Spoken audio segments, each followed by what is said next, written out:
Assalamualaikum.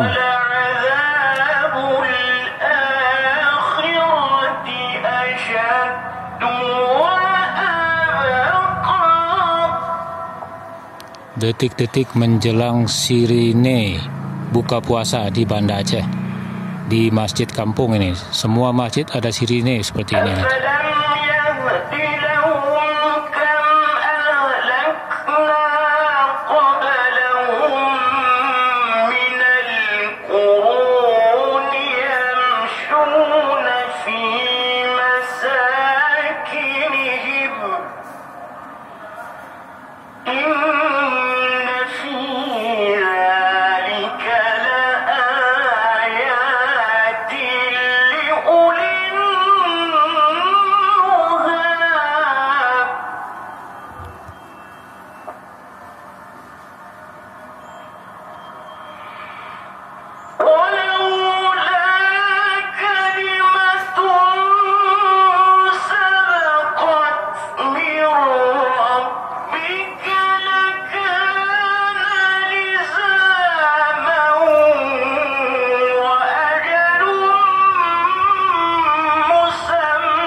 فاصبر على ما يقولون وسبح بحمد ربك قبل طلوع الشمس وقبل غروبها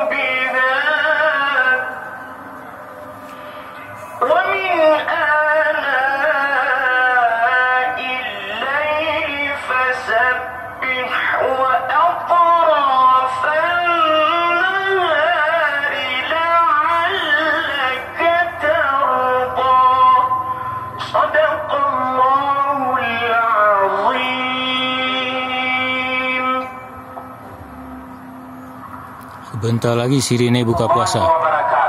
Saya Farid Umar, Ketua DPRK Banda Aceh, mengucapkan selamat berbuka puasa. Semoga ibadah puasa Ramadan kita diterima oleh Allah Subhanahu wa Ta'ala. Saya Amiruddin, PJ Wali Kota